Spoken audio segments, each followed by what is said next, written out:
Dieu, je t'offre ce matin mon corps en sacrifice vivant. Toutes mes facultés, tous mes sens, je te les offre, Dieu. Je te demande de parler par ma bouche aujourd'hui, voir par mes yeux.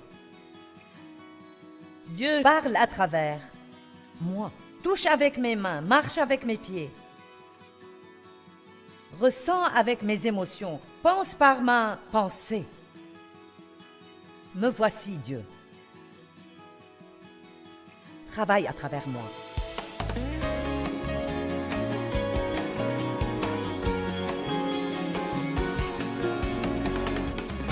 Un de mes buts est de nous aider, chacun de nous, à arriver au stade où nous avons l'esprit tourné selon Dieu, où nous avons vraiment la révélation que Christ vit à l'intérieur de nous, que nous sommes la maison de Dieu. À chaque fois que nous entendons ça, nous devrions dire « Je suis la maison de Dieu ». Colossiens 1,27 dit « La glorieuse richesse de ce mystère, c'est Christ en nous, l'espérance de la gloire. » Je crois que Jésus est venu vivre en nous parce que nous n'avons aucune chance d'espérer vivre la vie qu'il veut que nous vivions si sa présence n'est pas en nous en permanence pour nous fortifier, nous enseigner, nous donner la sagesse, nous donner la force de faire ce qu'il nous demande de faire. Quoi que Dieu vous demande de faire, vous pouvez le faire. Il va probablement vous demander de faire quelque chose que vous ne voulez pas faire, mais il ne vous demandera pas de faire quelque chose que vous ne pouvez pas faire. Donc nous avons besoin de croire. Je peux faire tout ce qu'il faut que je fasse par Christ qui me fortifie. Tout le monde dit « Je suis la maison de Dieu ». Regardons deux passages de l'Écriture. 1 Jean 3, 24. Et je suggère que vous notiez ces passages. Lisez-les à la maison chaque jour. Méditez-les jusqu'à ce que vous ayez vraiment la révélation que vous êtes la maison de Dieu. Ceux qui gardent les commandements de Dieu, qui obéissent à ses ordres et suivent ses plans, vivent continuellement, restent et demeurent en lui et Dieu vit en eux. Ils laissent Christ devenir une maison pour eux et ils sont la maison de Christ. Ils sont une maison pour Dieu et il est une maison pour eux. 1 Corinthiens 6, 19.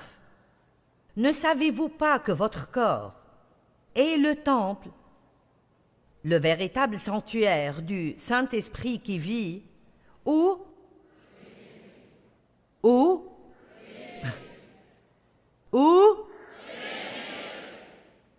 et que vous avez reçu comme un don de Dieu? Vous ne vous appartenez pas, ne manquez pas ce passage.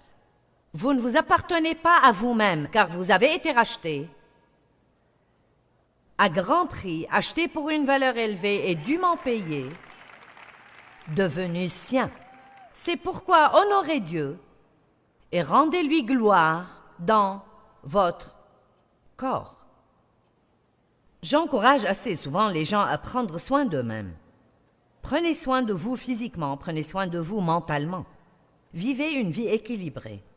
Je pense qu'il est important qu'en tant que maison de Dieu, nous paraissions au mieux que nous pouvons, ayons la meilleure santé que nous pouvons avoir, ayons un sourire sur notre visage, au lieu d'avoir tout le temps une attitude de déprimé. Il arrive que vous n'arriviez pas à ne pas vous sentir mal, mais il y a des choses que nous pouvons faire et il faut faire ce que nous pouvons pour honorer Dieu dans nos corps. Pourquoi est-ce important pour moi au point que j'y passe 4 enseignements entiers ici à Atlanta et les diffuse à la télévision tout autour du monde? Pourquoi est-ce si important pour moi de vous faire méditer et comprendre que vous êtes la maison de Dieu?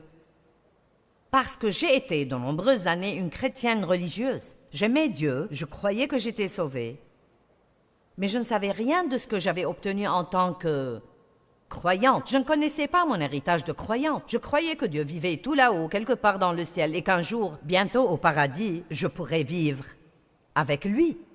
Quelle révélation ça a été d'apprendre qu'il était venu vivre en moi afin que j'aie une relation si proche que quel que soit le moment où j'en avais besoin, il était là pour m'aider. Ça, c'est pour moi plutôt énorme. Je veux dire que quelqu'un soit désireux, en particulier quelqu'un comme Dieu, soit désireux pour ma vie tout entière, non mais chaque seconde de chaque moment de ma vie entière, désireux d'être aussi proche de moi, pour venir à mon aide. Je pense que c'est quelque chose qui devrait nous enthousiasmer et nous émerveiller. Je pense que parfois nous nous habituons à ce que Dieu a fait pour nous et ça ne nous émerveille plus. Il y a quelques mois, je disais à Dieu, tu sais, j'aimerais que tu fasses certaines des choses merveilleuses que tu faisais quand j'ai commencé à être rempli du Saint-Esprit. Et tu sais, cette époque me manque et immédiatement la réponse m'est venue à l'esprit. Je fais des choses tout le temps, tu t'es juste habitué et donc elles ne t'émerveillent plus. Et combien c'est vrai! J'ai même pensé écrire un livre intitulé « Émerveillement ». Combien nous avons besoin de rester émerveillés. Je lis le livre d'un homme qui s'appelle A.B. Simpson. Il est allé pour être avec le Seigneur il y a 100 ans, et il disait qu'un des premiers signes d'une vie remplie de l'esprit est l'enthousiasme. L'enthousiasme, nous devrions être époustouflés par Dieu. Et je pense qu'une des choses qui est toujours plus importante, je l'ai reçue récemment dans mon cœur et j'ai médité et réfléchi dessus. C'est comme cela que les choses deviennent plus importantes pour chacun. C'est que nous sommes la maison de Dieu, que Dieu vit en nous.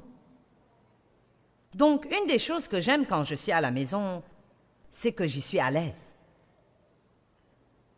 Quand je vais rentrer chez moi aujourd'hui, je me sentirai soulagée. Je peux être à l'aise. Bien, puisque nous sommes la maison de Jésus, alors nous devons être sûrs qu'il est à l'aise. En nous. Maintenant, vous voyez où ça nous mène, oui? Nous avons besoin d'en être sûrs car nous l'aimons, l'honorons et l'adorons. Mais deuxièmement, nous devons en être sûrs car si Dieu en nous n'est pas à l'aise, alors à ce moment-là, nous ne serons pas à l'aise non plus.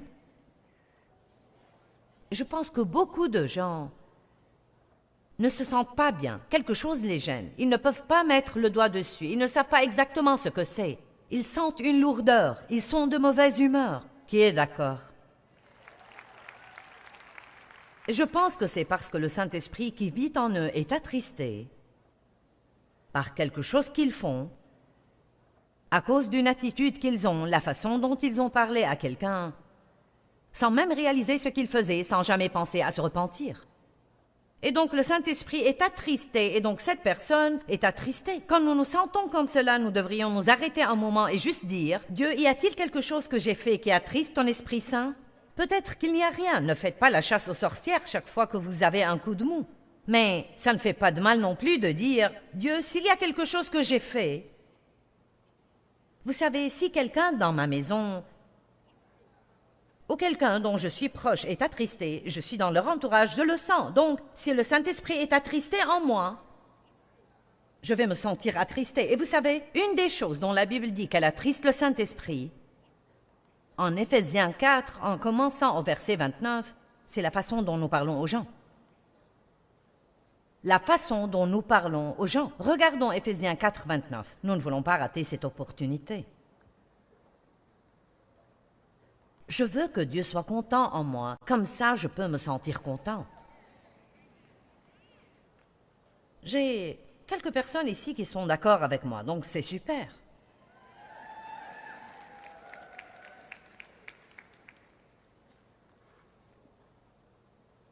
J'ai beaucoup étudié ces passages en Éphésiens parce que, je vous le dis, je ne veux pas attrister le Saint-Esprit.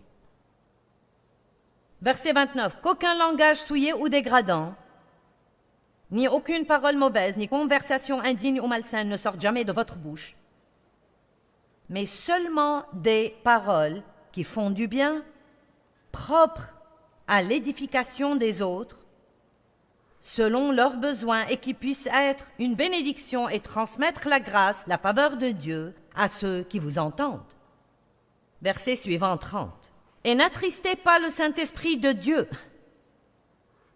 N'offensez ni ne vexez l'Esprit Saint par qui vous êtes scellés comme appartenant à Dieu pour le jour de la rédemption, le jour de la délivrance finale par Christ du diable et de la conséquence du péché. Faites disparaître l'amertume, les frustrations et l'animosité, l'irritation, la colère, la passion, la rage, le mauvais caractère, les calomnies et les paroles méchantes, les injures et les blasphèmes de chez vous, comme toute espèce de méchanceté, rancune, paroles mal intentionnées ou bassesse, de toutes sortes. Et ensuite, il continue en disant « Mais au lieu de cela, soyez serviables et aimants et compatissants. » Et bon, je veux juste souligner le point que Dieu est vraiment proche de nous et que quand nous disons des choses méchantes aux autres, ça le blesse. Quand nous maltraitons les gens, ça le blesse. Quand nous gardons du ressentiment et ne pardonnons pas, ça ne nous blesse pas seulement à nous, ça blesse Dieu. Pourquoi ça blesse Dieu? Parce qu'il a payé pour nous un prix énorme afin que nous ayons une formidable vie remplie de joie, paisible, prospère et puissante. Dieu est attristé quand nous sommes malheureux. Si vous avez des enfants, vous savez que vous n'aimez pas les voir mécontents. Vous n'aimez pas les voir faire de mauvais choix ou faire des choses dont vous savez qu'elles leur font du mal. Certains d'entre vous ont des enfants qui font maintenant des choses qui détruisent leur vie. Et c'est juste une des plus grandes douleurs que vous ayez dans votre vie. J'ai entendu récemment qu'une mère ne peut jamais être plus heureuse que son enfant. Nous n'aimons pas que nos enfants ne soient pas heureux. Et Dieu n'aime pas ça non plus. J'espère et je prie que Dieu m'utilise aujourd'hui pour amener cette relation avec Dieu à un niveau plus personnel et intime. Il vit en nous et nous pouvons mettre un sourire sur sa face et peut-être même une larme dans ses yeux. Je veux que Dieu soit à l'aise en moi. Jésus réside dans notre maison. Et pourtant, nous respectons plus certains invités qui me font que passer, que nous respections Dieu qui vit et demeure en nous. Une fois, j'étais en train de faire une crise de colère contre mes enfants. Et vous savez, si nous sommes honnêtes, quand nous sommes jeunes mères et que nous avons beaucoup de responsabilités et que nous ne sommes pas encore matures en Dieu et que nous sommes encore pleines de problèmes du passé, nous sommes frustrés et nous le faisons subir à nos enfants. Je ne parle pas de les maltraiter ou de les battre, je parle juste de vous êtes frustrés et chaque petite chose qu'ils font vous fait sortir de vos gonds. Et donc, j'étais énervée la plupart du temps et c'était parce que je me sentais coupable, j'étais accro de culpabilité, je ne me sentais pas bien si je ne me sentais pas mal.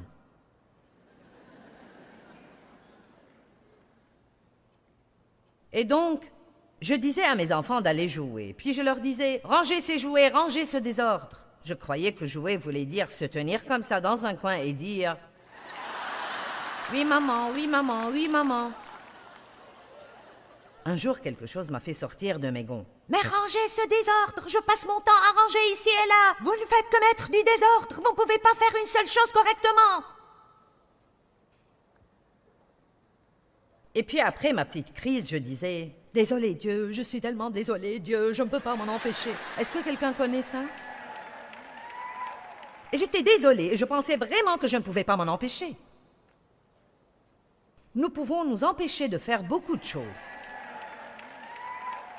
Mais nous pensons que nous ne le pouvons pas.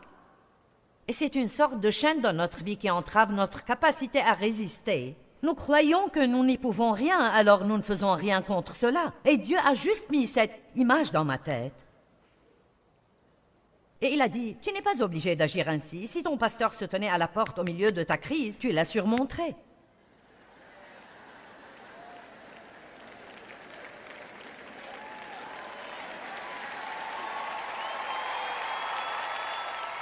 Je veux dire, j'aurais répondu à la porte, loué soit le Seigneur. Gloire à Dieu, je suis très contente de te voir. Les enfants, oh oui, les petits chéris, ils sont en train de jouer.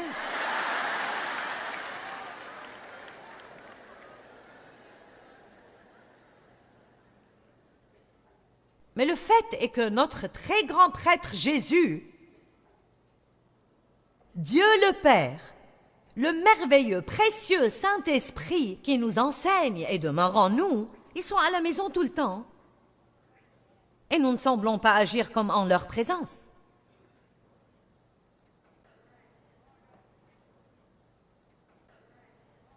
Dieu, je prie que tu mettes une double portion d'onction sur ce message et que les gens les comprennent, que je le comprenne, que nous le comprenions tous, que les gens qui regardent la télé le comprennent. Dieu voit tout ce que nous faisons, il voit tout. Il entend tout ce que nous entendons. Nous ne le laissons pas à l'église le dimanche matin. Nous sommes sa maison. Nous sommes la maison de Dieu. Ça m'émerveille chaque fois que je dis cela. Nous devons apprendre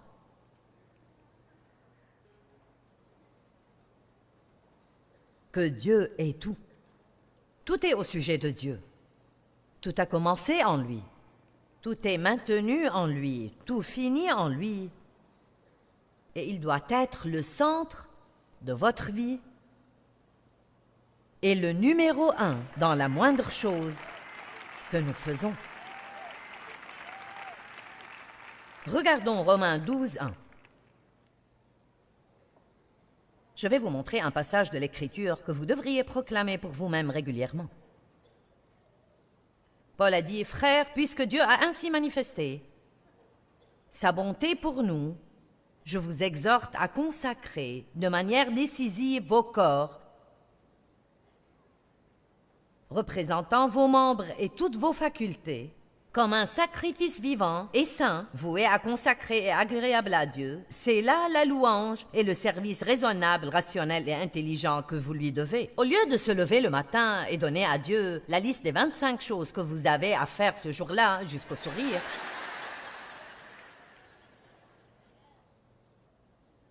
au lieu de cela, pourquoi ne pas commencer avec Psaume 25:1 « Seigneur, devant toi, je présente ma vie » et ensuite continuer avec Romains 12.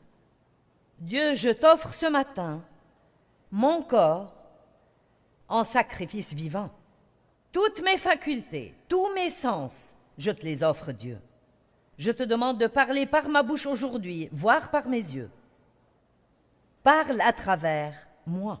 Touche avec mes mains, marche avec mes pieds. Ressens avec mes émotions, pense par ma pensée. Me voici, Dieu. Travaille à travers moi, utilise-moi.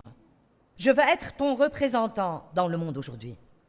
Père, quand je passe la porte de chez moi, je voudrais que les gens ressentent, après m'avoir vu, qu'ils ont vu Jésus. Merci, Père. Vous savez, Dieu est si impersonnel et si irréel pour tant de monde. Et tant de gens dans le monde aujourd'hui sont dans un état si triste et pathétique. Je suis si reconnaissante de ce que je sais grâce à toutes ces années d'études de la Bible, parce que la connaissance nous garde d'être trompés. Beaucoup de gens sont allés à l'église et ont été déçus par une expérience religieuse ou par des gens religieux qui les jugeaient et les critiquaient. Ils sont allés à l'église et n'ont pas trouvé d'aide concrète et donc ils en ont conclu que Dieu ne peut pas les aider et cela me rend triste. Et beaucoup de gens cherchent Jésus et la façon dont ils vont le voir, c'est à travers ses enfants. Nous avons besoin de plus qu'un autocollant de voiture et de quelques bijoux chrétiens et d'un peu de langage d'église et d'un lecteur CD branché sur notre tête. Nous avons besoin de fruits, de fruits. Dans l'évangile de Matthieu, Jésus maudit un figuier. Il passait à côté. La Bible dit qu'il avait faim et qu'il s'est approché du figuier pour trouver à manger. Mais il n'y avait rien que des feuilles. Et si vous étudiez, vous verrez qu'un figuier, quand il a des feuilles, il a toujours des fruits sous ses feuilles. Bien, je vois tous nos falbalas chrétiens comme des feuilles. Et donc, souvent, les gens viennent à nous en cherchant des fruits parce que nous avons un autocollant de voiture. Nous avons la croix autour du cou. Nous avons la bouche remplie de « Loué soit le Seigneur, merci Jésus ». Nous allons à l'église chaque dimanche, mais voilà qu'ils arrivent, ils ont faim, ils ont des besoins et ils ne trouvent pas de fruits. Jésus a maudit le figuier parce que c'était un faux.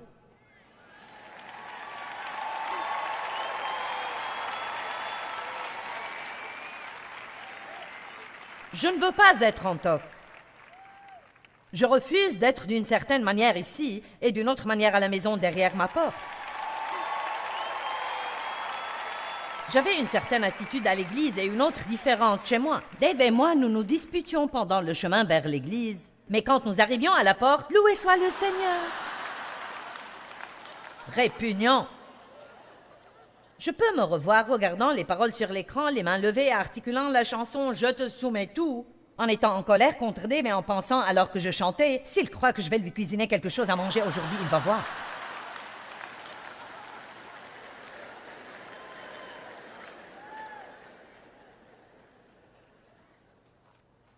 Donc, si nous allons faire cela, si nous allons faire cette chose chrétienne, alors pourquoi ne pas prendre la décision aujourd'hui de mettre son nom sur le titre de propriété de la maison et lui donner accès à toutes les pièces de la maison? Laissez-le à l'extérieur de pièces religieuses, spirituelles, vos pièces chrétiennes, et donnez-lui le contrôle du lieu entier. Nous avons vendu une voiture il y a 2 semaines. Et nous avons pris l'acte de propriété. Un de nos enfants est allé le chercher et nous avons dû signer l'acte de cession au nom du nouveau propriétaire. Vous voyez, certains de vous ont eu le nouveau propriétaire mais n'ont pas encore signé l'acte.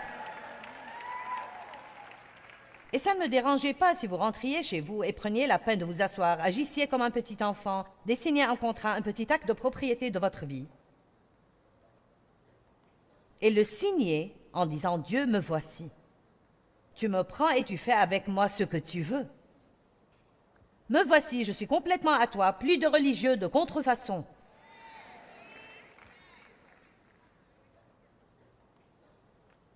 Fais ce que tu veux avec moi. Nous devons être sûrs que nous gardons Dieu au premier plan dans nos vies. Le temple ou le sanctuaire, chez les païens, est un lieu de dévotion qui contient des idoles. Chez le peuple de Dieu, c'est sa maison où demeure sa présence.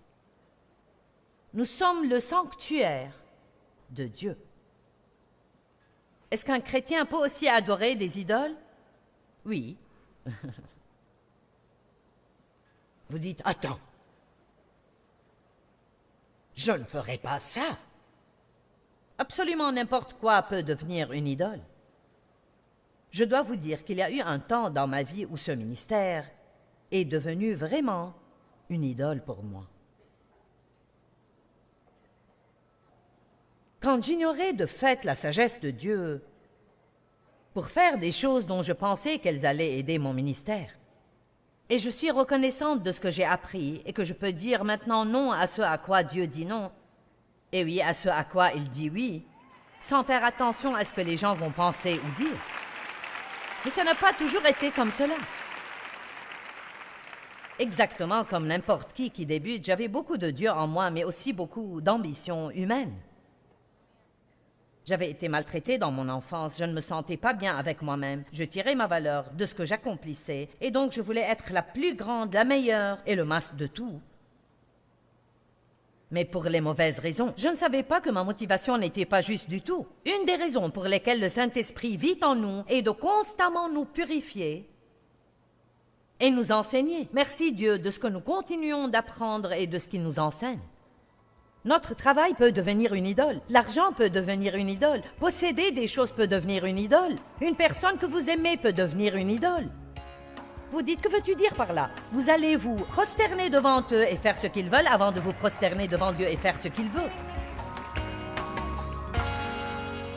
1 Corinthiens chapitre 6 verset 19 dit que nous sommes le temple de Dieu, ce qui veut dire que nous sommes le foyer ou la maison de Dieu. Il vit en nous et nous devons décider d'être constamment conscients de lui, tout le temps.